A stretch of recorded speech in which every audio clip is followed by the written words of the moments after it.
പമ്പിൽ പെട്രോൾ അടിക്കാൻ കയറുമ്പോൾ നിങ്ങൾ ഈ കാര്യം എന്തായാലും ഒന്ന് സൂക്ഷിക്കണം. കാരണം റീസെൻ്റ് ആയിട്ട് എനിക്കുണ്ടായൊരു ഇൻസിഡൻ്റ് ആണ് ഞാൻ ഷെയർ ചെയ്യണത്. കാരണം ഞാൻ പമ്പിൽ ചെന്ന് പെട്രോൾ അടിക്കാൻ കയറി. പെട്രോൾ അടിച്ചുകൊണ്ടിരുന്നപ്പോഴത്തേക്കും ഒരു ഹിന്ദിക്കാരൻ എൻ്റെ അടുത്ത് വന്നിട്ട് പറഞ്ഞ് അവർ വണ്ടിയുടെ സൈഡിലെ സ്ക്രാച്ചൊക്കെ അവർ റിമൂവ് ചെയ്ത് തരാം, ഒന്ന് അവിടെ നിർത്തുമെന്ന് ചോദിച്ചു. അവർ ജസ്റ്റ് അവരുടെ പ്രൊഡക്റ്റ് ഇതാക്കി തരാമെന്ന് പറഞ്ഞു. എനിക്ക് ഈ നോബർ അറിയാൻ പറ്റാത്തതുകൊണ്ട് ഞാൻ ഞാൻ ഓക്കെ പറഞ്ഞ്. കാരണം എന്നെ ഒത്തിരി അവർ കൺവിൻസ് ചെയ്യാൻ നോക്കി. അപ്പം ഞാൻ ഓക്കെ പറഞ്ഞ് ഞാൻ അവസാനം വണ്ടി നിർത്തി കൊടുത്ത്. അവരെന്തൊക്കെയോ ഇട്ട് ചെയ്ത് കുറച്ച് ചെറിയ ചെറിയ സ്ക്രാച്ചൊക്കെ ഉണ്ടല്ലോ ഈ സൈഡിൽ, ഈ ചെടിയിട്ട് തട്ടണതും ഇതൊക്കെ ആയിട്ടുള്ള ചെറിയ ചെറിയ സ്ക്രാച്ച്, അതിലെല്ലാം അവരെന്തൊക്കെയോ ഇട്ട് ഉരയ്ക്കും എന്തോ സ്പ്രേ ഒക്കെ അടിച്ച് ഓക്കെ ആക്കി. ഞാൻ നോക്കിയപ്പം ഓക്കെ ആയി.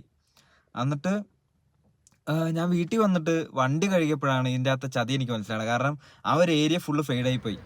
അവർ ആ ഒരു ചെയ്തേക്കുന്ന ഏരിയ കംപ്ലീറ്റ് ഫെയ്ഡായിട്ടിരിക്കുന്നു. നമ്മൾ അത്രയും ഷൈനിങ് ആയിട്ടിരിക്കുന്ന വണ്ടി ആ ഒരു ഏരിയ മാത്രം വന്നിട്ട് ഫെയ്ഡായിട്ടിരിക്കുക. സോ ഇങ്ങനത്തെ ആൾക്കാർ കുറേ ഇപ്പോൾ ഇറങ്ങിയിട്ടുണ്ട്. അപ്പം നിങ്ങൾ മാക്സിമം ശ്രദ്ധിക്കുക ഇങ്ങനത്തെ കേസ്. അപ്പം എല്ലാവരും ഒന്ന് നോക്കുക. അപ്പോൾ അത്രേ ഉള്ളൂ. ബൈ.